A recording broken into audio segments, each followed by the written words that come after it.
Lopez wants it away. And it's hit deep to left center. Andrew Jones on the run. This one has a chance. Home run! Mike Piazza and the Mets lead 3-2. Bartolo has done it! The impossible has happened! This is one of the great moments in the history of baseball. Ladies and gentlemen, Mets fans of all ages, here is your host, Nick Durst.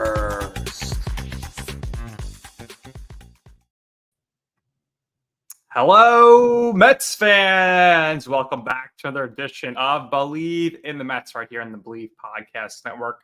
I'm your host, Nick Durst. If you are watching on YouTube, of course, like and subscribe so you never miss an episode. If you are listening to the audio version, please give 5 stars and leave a nice review. It goes a long way and it'll help things out. But unfortunately for the Mets right now, as we hit Memorial Day, there is no help.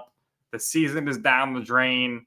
There's not much more that I could say other than that. I just think that the season is done. The season is done as we enter here the last week of May. But you know what? It's been done for weeks, in my opinion. And everyone kept saying this can't be a repeat of last year. They're not going to choke as bad. Well, you know what? You were right. It's not as bad as last year. It's worse. There's no hopes for this season at all whatsoever. And yeah, they came back to be 5-5, but once they went down and lost the first 5 games of the season, I think that was pretty much it. That showed you what you need to know about this team. And right now, they are on pace for 72 wins. And if I was going to bet, I would definitely bet that the Mets are probably going to win under 75 games. At Bet Online, you could do that. They Bleav in the Mets. It's the number one source for your NBA and NHL playoff games this season, MLB, of course, every stat, every matchup, and even live odds while the games are being played.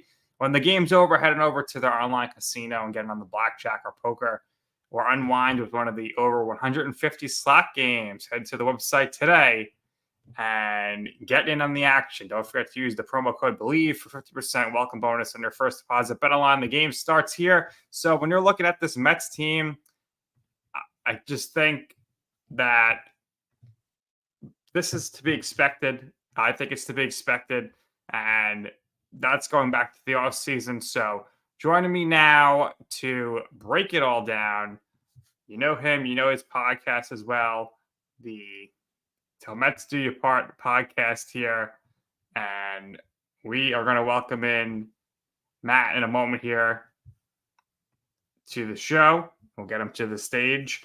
But right now, we're looking at this Mets team that they're struggling. They are struggling. And there's not much more to say than the fact that this is really expected on my behalf, I think, because if you look back to the season, the offseason, they hire Carlos Mendoza, and Carlos Mendoza was the clear sign to me that they were not looking to win this season. So joining me now to discuss that from the Till Mets Do You Part podcast, it is our buddy Matt. Matt, welcome in to the show. And I know you've been listening to me going on here for 4 minutes. Any general takeaways from what I'm saying here as far as the state of the Mets right now with this season going on? Well, first things first, Nick, I want to say thank you so much for having me on. We've been trying to get this done for a while, so I'm pumped up to finally have a conversation with you. And I wish it was under better circumstances because, like you were just saying, it's Memorial Day. And to borrow the joke that you just said before we went on air, we're kind of washed away as it is. Raining here in Jersey today, it seems pretty fitting to be on the show, and that's what we're talking about. But no, it's like based off of the things that you were saying and the title that you choose to use, it's very much an unwatchable team. Yeah. And it's upsetting because what I've been saying on our show was I never expected this team to be like world beaters. Like I was never someone that was during the offseason saying how this team was going to be, the cream of the crop or near the top or anything like that. I was more so saying that I expected them to play a better brand of baseball with less expectations on them and playing within those fine margins that they needed to play within in order to succeed. And it's kind of just all snowballing, and it's not for the good, obviously. Yeah. And it's just, I said it last week because we went on like a 2-hour vent session because we both needed it, and everyone that was watching needed it as well. I was saying how everything that Stearns decided to touch, like truly touch this offseason, he's gotten good returns on. Like it's just unfortunate that it's kind of getting lost in the fray because everything else that he opted to allow to either stay or say, look, you're expected to be something. You're expected to be better. Like I want you to be, whether you want to say the core of this team, you're supposed to be the top flight players for this team to provide set offense for this team. And those are the things that are failing. Like Severino's doing well. Manaya's doing fine. Like you see the little things, he remade the bullpen, like the little things here and there. It's like, I think it works, but everything else, the things that you expected to do well are failing miserably. And I think that that's a big part of as to why this team is where they are. Yeah, they're failing, and it's a lot of time packed there. But we'll start with really just going back to what was essentially the move of the offseason, which was that David Stearns couldn't get Craig Counsell, so he hired Carlos Mendoza. To me, that was a clear sign to the fans that we're not going to try to win this year, because say what you want about Buck last year, like you can't say that they had a better shot to win a World Series this year going with a first-time manager than they had with a veteran like Buck Showalter. By the way, the last 3 World Series winning managers, they're all over the age of 67, so maybe that tells you something as well. But Mendoza, he's here, Matt. He's learning on the job, and I think that's Stearns' plan. Let him learn with a team that is learning on the field as well. It's truly a transitional year, seeing what you got. And I think Stearns, he kind of told us that that's what it was going to be throughout the whole offseason. But then he kind of like slipped up a little bit before the season where he said, we expect to be a wild card team. We expect to be in the playoffs. I mean, a lot's going to happen if that happens. If that wants to happen right now. Yeah. Luckily, today the Mets get rained out. We don't need to watch them lose. But we get to watch them lose a doubleheader tomorrow. But they have a better chance to win a game when it's a doubleheader than they do by itself, because it hurts the other team with the bullpen and everything. But really, what do you think? How do you assess Carlos Mendoza so far as a manager? I think what he's done to this point has been fine. I think whenever you have a first-time manager, you're going to have your ups and downs, things that you question or what have you. But I'm with you. Like once you decide that Carlos Mendoza is the guy, and you're not going to land Craig Counsell, you're basically saying we want this type of manager to grow with the team, because you knew that you had to get younger eventually because you have one of the oldest, if not the oldest team in baseball. So you want to be, and he's also been known as a player's manager. So you want him to be able to groom these players and to grow with them and the whole thing. So I never, I think that really comes back to what we were just saying before, how you expected, or Stearns expected the veterans to really carry the load, if you will, to almost mask a first-year manager because they'd be able to, to play up to the back of their baseball card. But that really has been far from the case. So a lot of the other things, a lot of the imperfections that come with a first-time manager start to come out a little bit. But to me, watching these games, like I should say, trying to watch these games, I think he's doing fine. I do, and I like the fact that I've seen more times than not where it's been more so the idea of baseball as opposed to analytics that are running it. And I like when he's left the guy out there, even though the data probably says not to. Like we've seen that a couple of times, and it's paid off. And sometimes you're going to get bit with that as well. But all in all, I'm fine with him, and I was always fine with him being the choice. But I agree with you. I think that once you decided to pen him to be the next guy, you were saying, look, whatever happens this year happens. If the vets can carry him, great. But we're more so here for the long term with Mendoza as opposed to thinking about the short term window. Let's give a shout out to Subway to Shea watching us now. No two guys who'd rather share his Mets pain with than us. And Love you. Guy. And the thing with Mendoza is, this is what I expected. You mentioned it, they're counting on the veterans to kind of get things through.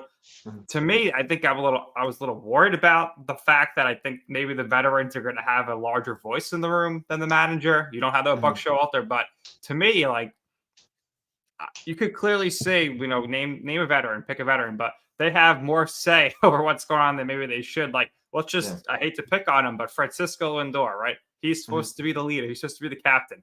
I think he's got a little too much input on what's going on a daily basis because his play has not justified him to bat first or third. But I think because he's such a veteran presence, Carlos Mendoza's not going to say, maybe you should bat fifth. Harrison Bader was doing well. He should bat him first or second. We got Nimmo out there. We'll drop you to 5, take some pressure off. But that's kind of like the catch-22 there with the veterans versus the first-time manager, which is when is the first-time manager going to say, okay, let me put my foot down and take control and manage this, be the chief of the team. So far, I have not seen that from Mendoza, but again, there's not much to go off of here with the way they're playing. Timothy, who's watching the show, says, can the Mets turn their season around when the calendar turns to June? No, they cannot turn the season around when the calendar goes to June. I think, we used to always worry about the June swoon, but, the last 2 years. Now it's May Day. It's May Day. Forget about it. The Mets, I think they'll get hot in September, so Francisco Lindor could balance out his numbers and say he had a good season again. But I always say this on my show basically every week, which is that you can't win a World Series in April or May, but you sure as hell can lose it because that's what happens to the Mets team every year right now. The same thing's going on. Francisco Lindor, he misses winning. So do the Mets fans. And at this point, I don't even know what to say about Francisco Lindor's play anymore other than status quo. Because if you look at last year, April, May, June, he was a slow starter. He had a great second half when it didn't matter. And that's kind of the same thing here. And a lot of players aren't performing right now. We miss winning. And the way things are going right now, the big 2 losses this season, obviously, are Kodai Senga and Francisco Alvarez. Senga, I don't think he's going to pitch this season. And Francisco Alvarez, I don't think he's going to come off the injury list this season. So which of these 2 Mets, Matt, is going to come off the injury list first? Do you think either of them are going to play this season? I think you got a better shot at Alvarez coming back. I don't think we're going to see Senga, especially after the report that Como came out today saying how he's even going to be a little bit more diligent in slowing things down. That just, when I hear that, and I'm just like, the rate that this is going, I don't want to see you. Now, the interesting thing here when it comes to that is I know a lot of fans, and I've been talking with some as well, saying how, don't throw him because they're worried about the whole opt-out. He needs 400 innings, so he needs 265 innings by the end of 2025 in order to hit that opt-out. Just keep him there. Then you got a cheap pitcher. I was like, well, at the same time, like I don't know what the fine line is when it comes to clauses like that, but at the same time, I think that the guy would probably want to pitch, but he also has to play that again, walk that fine line because of the whole injury clause within his contract as well. But I think you got a better shot at seeing Alvarez. I've given up on the idea of seeing Senga. I don't think it's going to happen, and probably for the betterment of him, it probably should not happen. And the one other thing I just wanted to bring up when you were saying before, when it comes to the veterans and Mendoza, I think you're on point there. And like, this is like when I think back to Tommy Pham and all that, but not working hard and things like that, and you saying something like, maybe the veterans would take over the room. I am very curious if Mendoza walked in and put his foot down and said, this is what we're going to do to that room of vets. If he did do that, and if they were to turn on him in that instance, I, as a fan, because we know something like that would leak, I, as a fan, would back Mendoza 1,000% because you have a lot of nerve if you're going to play that card and saying, no, this is where the veterans. It's like you haven't done anything. Like, you've been a dead franchise essentially since September of 22, where you're 10 plus games under 500. So like, just hearing that, like, just playing that scenario in my head, like, I think a lot of fans, if that happened, would choose Mendoza's side, which a lot of times is not the case. Everyone always wants to get the manager out, but I think a lot of Mets fans would choose Mendoza in that scenario.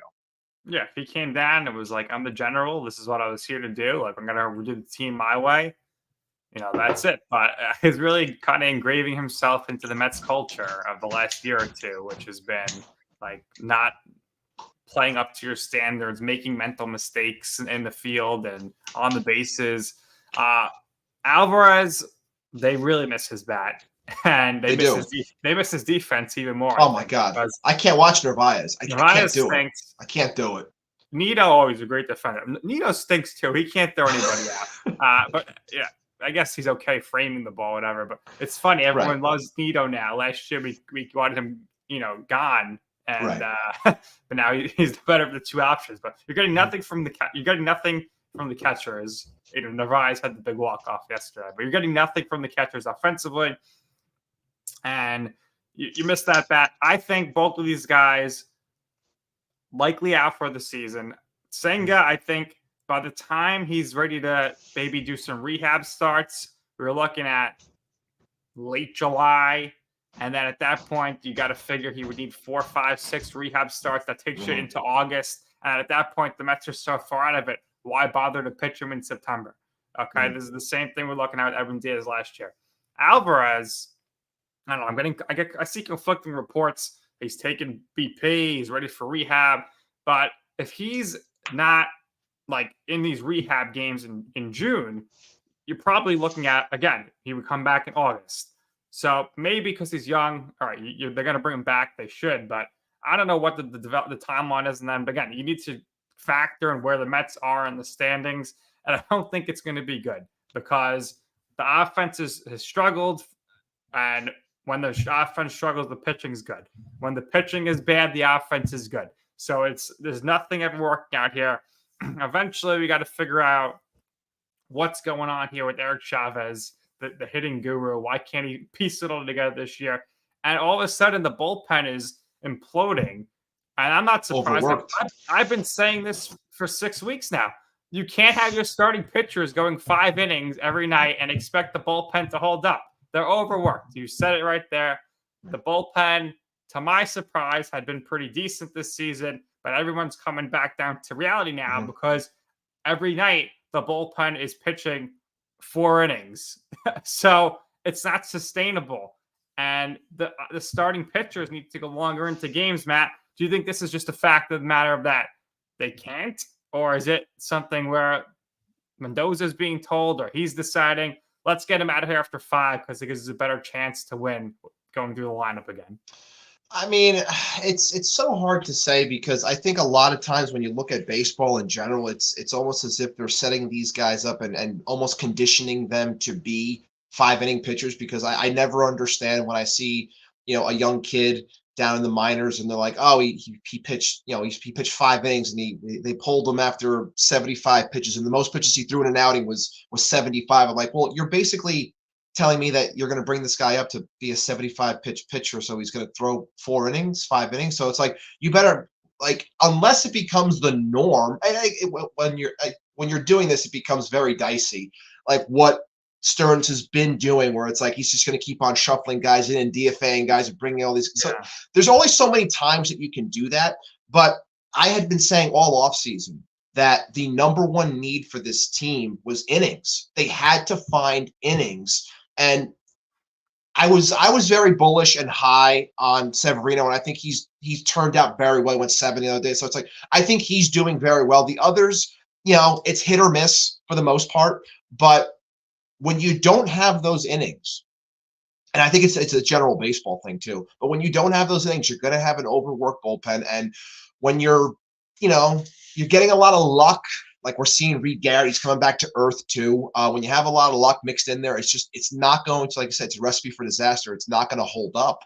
So it's frustrating to watch because the same thing that happened last year is going to end up happening this year where these guys are absolutely fried by the time June rolls around. And we saw what happened in June last year. Now, is that going to happen again? God, I hope not, mainly because we just watched terrible baseball, if you even want to call it that, in the month of May.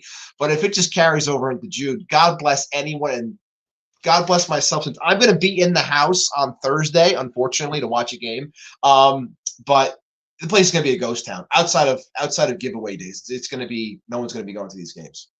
Yeah, I know the tote bag was a big Ant got his tote bag. Ant got his tote Anthony bag. Ray got his tote bag. Yes, I feel bad for anybody who purchased Mets season tickets or some sort of ticket plan because I would not, I cannot waste some money on this team. When I was walking out of the wild card game when they lost to get eliminated, I said to my people, I said, I'm not coming back to a Mets game until they improve this offense, and they still haven't since 2022. Things are not, I can't take them seriously enough to say I'm going to go spend 3 hours in the car. I'm going to pay, I think, $50 for parking or $40 for parking, plus the tickets, the food. It's just the games are shorter now and they're less time in the park, so it's just not worth it for me until they actually turn things around, which is not anytime soon. I can't go see a team that's 10 games under 500 in June. The crazy thing about it all is, and you were saying it before, where it's like, one day they'll hit, they don't pitch. The next day they pitch, they don't hit. It's beyond frustrating when you watch this team that when you ask for a complete game, like you want to see a complete game, like you want to see defense, you want to see pitching, you want to see like it seems as though it's like we're asking for the world. Like it seems like, and that's insanity when you really think about just playing a complete game. And it's been like that for a while, but like that's just wild to me, and that tells me that there is something wrong. And I've been saying on our show, it's like I felt that for a while, like pinpointing the exact thing. Like for many years, it was always easy to be like, oh, we lack the pitching here. Or, oh, we could really use a hitter here. Or we could use like whatever. But I've been saying like, I don't think it's just one thing. I think there's a lot of things that just aren't working. And I comped it to like putting together a puzzle of a bright blue sky. Like it's tough to do. You're trying to put all the pieces together, and it's like something is amiss. And I thought that you made a great point when you were on with Ant a couple days ago when you were saying how people can talk all they want about changing the core and trading people, but it's like it takes two to tango. Nobody wants Jeff McNeil. It's true, nobody does. And if he's considered part of your core, God bless you. But it's going to be tough to get rid of him. And then losing Pete, I understand people have their feelings on Pete, but you're going to lose that power. And we saw what this team is like without said power. It's unwatchable. And then I don't think Nimmo and Lindor are going anywhere. So it's like, where is the overall change coming from? Because the hardest thing that people are going to have a tough time really digesting is retooling, if you will, on the go. Because if you lose McNeil somehow and you lose Alonso, what are you bringing in to make this team better? Because I implore anybody when it comes to the free agent market, and get Juan Soto out of your head. But if you look at the free agent market, I have a hard time seeing how they're going to piece things together. Mind you, I have full trust in David Stearns. I do. I think things take time, and I have trust in him. But I think a lot of Mets fans are going to have a hard time with that thought process because they think it's going to be this quick, easy fix, and they're back up on it in 25. And maybe they'll be better, maybe. But I think they have to get ready for something that's going to take a lot more longer than they think it might be. Yeah, I mean, look at this. If you look at this team right now, going into next offseason, you are looking at least 4 new starting pitchers. Yes. Because everyone's a free agent. Maybe Christian Scott sticks around. He's there. Or McGill. Kota Senga's out, wasn't there this year. So if you bring him back, that's a new guy. Right now, uncompetitive. They're going to make as many trades. And this is by design, I think, by David Stearns getting ready for a 1-year deal. Somebody, I think, is going to trade for Katana. He's a lefty. Someone's going to trade for Manaea because he's lefty. So you get them two out of here, I think. And I would say if Severino continues pitching to his mid-3 ERA, somebody will pick him up. So that's 3 guys out of here. I mean, watching this Mets team post-trade deadline is going to be really tough when you got, the Jose Budos of the world in there walking the park. Adrian Hauser's going to be around. He's going to be starting as a pitcher still because who's going to want him? And when you trade JD Martinez in the trade deadline, because somebody will want him. And I think now I'm really feeling they're trading Pete Alonso because at this point, it's just the writing's on the wall. And you trade the 2 of them. This lineup's going to be so rough to watch in the second half when you're running out there You got Vientos at first, Beatty at third base. Lindor's going to be out there still doing nothing. I think there's a possibility to keep up. Somebody might take Harrison Bader as well. So who knows what the outfield's going to look like. And Tomas Nito's going to be there. You think things are bad now. I mean, watch this team in the second half. But again, maybe that's by design because now the Mets could finally – I think they got to be in the top 8 in the draft to not lose their draft pick because they're over the luxury tax. So they got a good pick. They need the picks.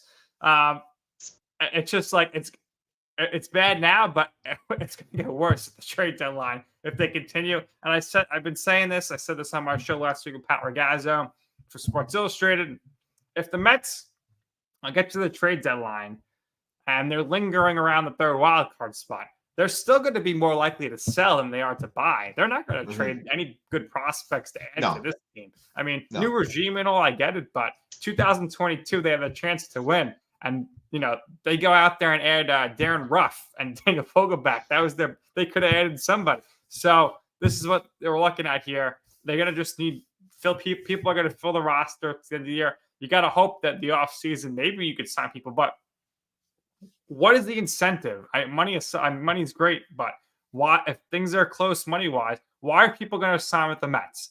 Especially we're talking about veterans coming to get their money and create and say, like, why would they sign here if they could sign somewhere else where maybe there's a chance to win? Because I look at this team, I don't think there's a chance that they're going to be, winning the World Series next year. Because even if you get Juan Soto, that doesn't do anything for the Mets unless you have Juan Soto and you're keeping Pete Alonso too, plus you're adding somebody else. Like the offense, you're going to need like 3, 4, 5 guys in free agency, or you need Drew Gilbert to come up and beat Corbin Carroll. Like there's so many what ifs around this team that I'm just not comfortable saying that 2025 they're going to be all back. Like even like they're stuck with a lot of bad contracts right now. The only way that they could truly shake up this core, which is not going to happen, Matt, is if Steve Cohen says, I'll eat all the money. Let's get Francisco Lindor out of here. Otherwise, like Lindor's here for the next 8-9 years. So I don't know. What could you possibly do? Nimmo's here for 7 more years. So, all right, if Pete's going to be gone, that's one guy out of the core, but the other core pieces are still here. And the other core piece guy is Edwin Diaz.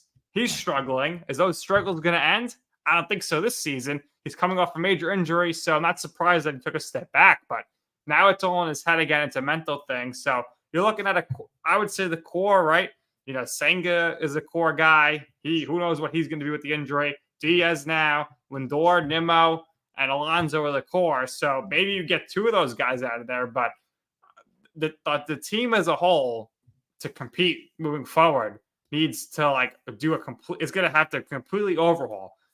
Like I mentioned in the beginning of this long rant, like they have 10, 15 guys that are going to be free agents next season. So it's going to be a totally new roster, but you have to hope that A, you could attract big time free agents, and B, that these guys in the minors are actually going to be superstars. Otherwise it's not going to work out. You have to, and I've been beating this drum. The only way that this team is ever going to really find that sustainability and find that winning way, winning culture, is from building from within. Because, like you said, and Ant said it on his show too, like you can only go so far with money. Because if somebody truly wants someone, they'll pay up. We saw it when they're in on Yamamoto. They offered the 325, which I said was going to be $50 million more than what the Dodgers were willing to go to. Then the Dodgers said, "Screw it. Here's your money." And they said, "Okay, thanks. I wanted you guys anyway." And then he goes to where he really wants to go. That's the Steve Cohen effect. Everyone's going to use Steve Cohen to drive up their price. To drive the thing up to go where they want to go. You're not going to become anything until you make yourself a destination. And in order to make yourself a destination, you have to show that you can A, develop your own talent, and then B, prove that you can be winning. So then you can utilize your money to then go out there and get those finishing pieces. We talk and we hear all about the Dodger way. Well, the Dodgers, they built their entire infrastructure. They found and built up their minors to the point where they plugged guys in, and then they would be able to go out there and make a trade and then extend Mookie Betts, to go out there and sign Freddie Freeman, to go out there and sign Shohei Ohtani, because and again, staying under the entire tax because they know what they're doing and their talent is cheap. Like that's what you're trying to get to. But that takes time. And it took Steve Cohen a long time because he didn't have the opportunity to get the guy he always wanted. Now he has him. But guess what? Now it's going to take some time. It makes all the sense in the world to sell. And I'll talk more about it this week on our show too. It makes all the sense in the world to sell unless this team miraculously, which I don't think they will, they're going to go on this incredible run. Like they're playing Don't Stop Believin' in the clubhouse. And I'm like, yeah, when I hear that, I think of Tony Soprano. That's what I'm thinking of, and then it's over. So I don't think that I don't think that there's this magical run is going to be in them. So sell what you can. I think I think Stearns was smart with the 1-year deals because he knew if these guys hit that they bring a lot of value, especially at a deadline. Everyone's always looking for pitching. Even though Quintana stinks, I'm with you. I think you could get something for a lefty. If you can plug him in onto a good team where he's expected to be a legit fifth starter, that makes sense for them. But when he has to be R2 or even R1 at times, which it was at the start of the season, it's like it's not going to work. So trading a Quintana makes sense. I think Severino offers the most that can come back, especially if he stays hot. I think a lot of Mets fans want to keep him, but I say to you, he's probably going to cost 3 years, 4 years, $20 million a year. Do you want to put that on this team? Is this team going to win while he's here? That's the whole thing. Trade him and get somebody better if you have to. Get what you can. I agree. Get what you can and continue to build up and find things. Because we were our Mets chat before we were talking, and someone said, what can this team get for guys like Severino, Minaya, JD, if they are dealing at the deadline? And I go, just, what I want? Get me some actual third base talent within this system. I know everyone always automatically assumes Ronnie for third base, but look, things might not work with Acuna. Things might not work out with Jet, and then Ronnie showed that he could play second. Well, guess what? There's no third base talent within this entire organization, and there hasn't been for a long time. So the idea, in my opinion, would be if you can find me some talent that can play third base at this deadline, I consider that a win because it adds something that this team hasn't had in a long time. Now, are any of these guys going to fetch top 10, top flight talent within someone's organization? Probably not. But I still think, better rounding out this overall franchise, if you will, by building up from the bottom. There's a lot of good that's going on within A-ball and even AA to this point. It's slowly getting better, but I know Mets fans don't like the word patience. I say it a lot on our show. They don't, and I get it because the response is I've been patient. I'm tired of being patient, and I get that. And I've been comping it to the Knicks for the longest time. The Knicks took forever. They stunk forever because they didn't know what they were doing in terms of building from within. They finally got the right guys in place, and they've been building, and it's gotten better. And then they get, a Julius Randle, who they thought was the guy.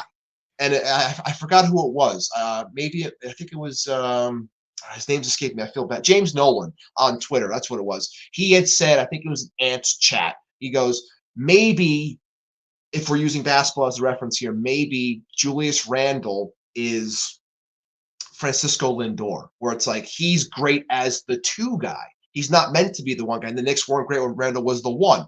Maybe they need to go out and find their Jalen Brunson. And I get the whole thing then becomes, well, we're paying this guy $300+ million.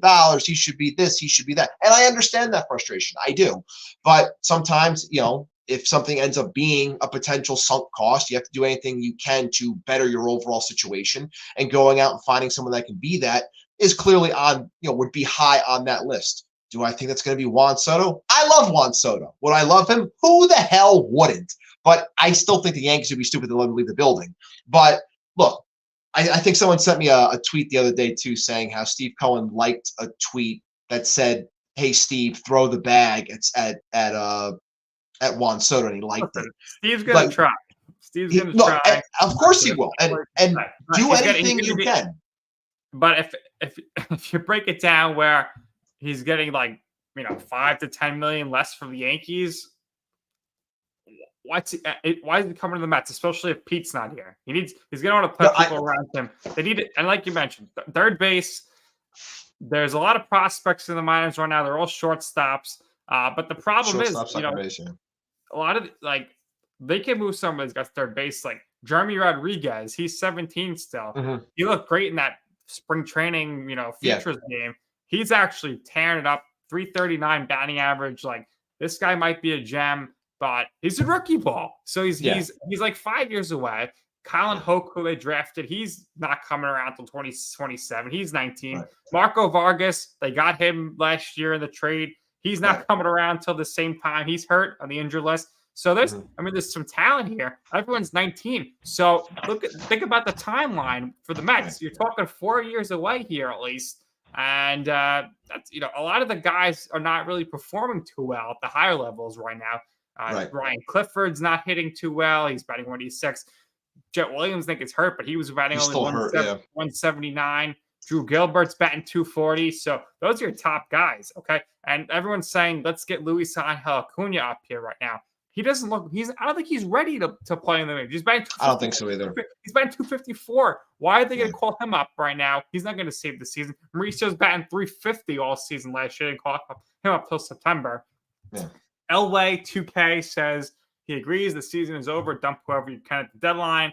And Subway says, in the words of WWE undisputed champion Cody Rhodes, the Mets need to go from undesirable to undeniable. The only way you could do that is by winning. And I don't think you're going to be able to win with this team right now. But that took Cody a couple of years to become that. So the Mets want to finish the story, which they haven't done since 1986. They need to start winning and maybe get another manager in here or something. Fix the staff because they're far off. But series preview, taking on the Dodgers. This is it, Matt. For some reason, I just feel it. The Mets are finally going to win a series. And they're going to end May on a high note. They're going to beat the Dodgers 2 out of 3 because the doubleheader comes into their advantage. They'll split in the doubleheader tomorrow. And then with you in the building on Thursday for David Peterson's first start of the season, the Mets will find a way to win that game as well. I think the Mets beat the Dodgers in the season series. Once again, beat the Dodgers here this next 2 days. What do you think? You know what?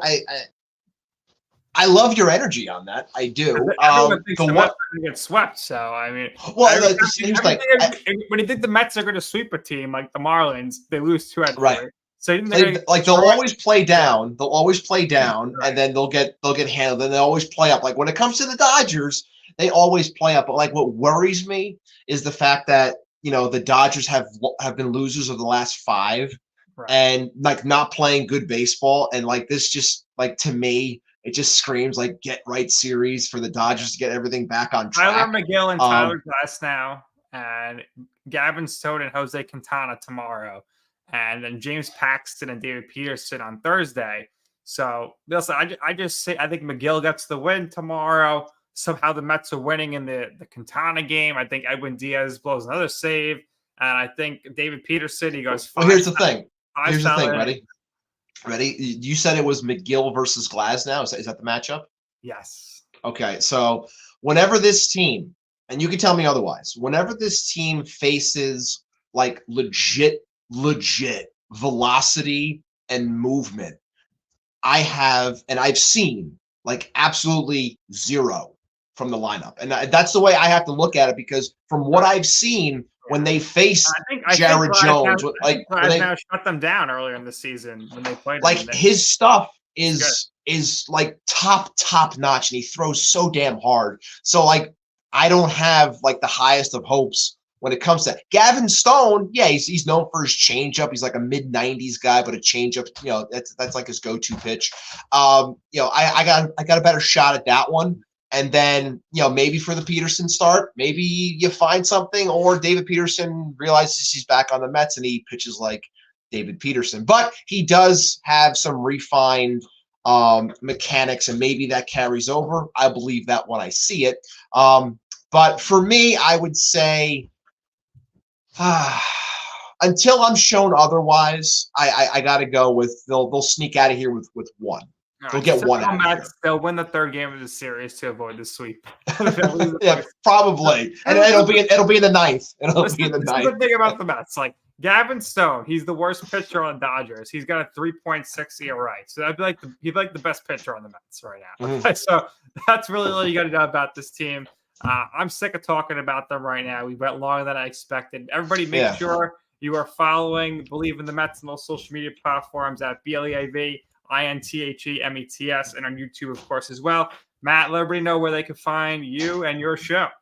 You can find me. I'm on X often at poison_AB. You can see right over there.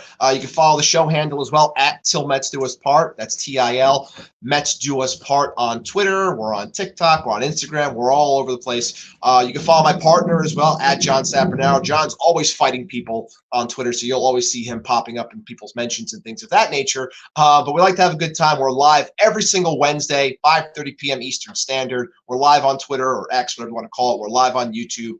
So we like to have a lot of fun, and our name says it all. Till Mets Do Us Part, and like yours, you got to believe in these Mets. Or like I said to you the other day, you got to bereave with these Mets. We will try our best to continue to survive, but the content will keep on coming. Thank you so much, Nick, for having me on. I appreciate it, man. Thanks for joining us, and everybody make sure you're following me on Twitter at Nick_Durst, on Instagram, Nick Student Stuff. Bleav in the Mets on all social media platforms and YouTube. And until next time, everybody, the only thing we can do is hope for the best. And let's go Mets.